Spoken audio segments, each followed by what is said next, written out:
My former boss called me, and before I could even speak, he tore into me. What time is it and you're still not here? If this project falls through, can you take responsibility? Get over here right now. My former boss spoke as if it were perfectly natural, like I was still some disposable workhorse he could summon at will. Before I could say anything, he hung up. Then HR called. Why aren't you here yet? The boss is furious. You're usually so reliable. Even if you're upset about your year-end bonus, you can't just abandon your work. I laughed and explained. It's not that I won't work. I resigned last month. Today was supposed to be my first day at my new company. When I mentioned my resignation from before the holidays, Melissa from HR's tone became dismissive. Oh, that. I saw your resignation letter. Mr. Grant saw it too. But you know how busy everyone was before the holidays. We just didn't get around to discussing it properly. Now that the holidays are over, let's sit down and talk it through, okay? Talk about what? I asked. I'd already successfully resigned. As far as I was concerned, there was nothing left to discuss. Terms, of course, Melissa immediately replied. Mr. Grant said he'd give you a $500 raise. In this economy, what other company would give you a raise so easily? Think about it. That's $6,000 over a year. I couldn't help calculating in my head. Those few employees in the department who left right at quitting time every day and never followed through on projects. I heard they each got a $10,000 year-end bonus. Last year, I generated over $100 million in revenue for the company. That major project I followed from start to finish had a contract value of $8 million.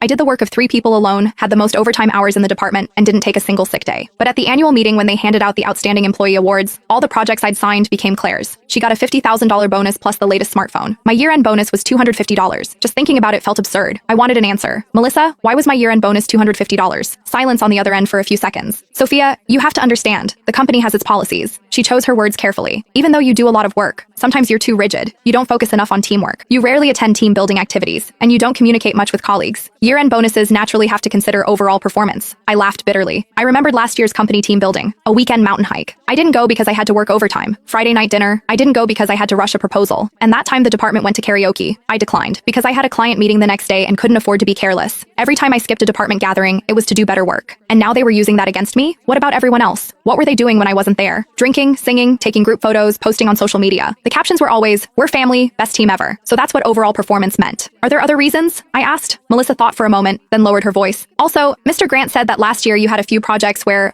client feedback had some issues. So, which client? What issues? When was this feedback given? Why have I never heard about it? I immediately pressed. Well, I'm not really clear on the details. It's just what I heard. They heard I didn't do well. They heard there were complaints about me. They heard I didn't fit in. So my year-end bonus was $250, no more, no less. The perfect insult. I gave up completely, my voice calm. Melissa, I understand, but I already resigned before the holidays and completed the normal exit procedures. Sophia, why are you being so stubborn? Listen to me. Melissa, I cut her off. 7 years. I never missed a day of work, never took a day off sick, never refused overtime once. I believe I've done right by this company. If there's anything that needs to be handed over, I can cooperate. Beyond that, don't call me again. Sophia Bennett. She lost it, her voice shrill. What kind of attitude is that? I'm trying to help you, and you don't know what's good for you. I hung up directly. I didn't want my former company ruining my good mood on my first day at the new job. My phone hadn't been quiet for 5 minutes when it rang again.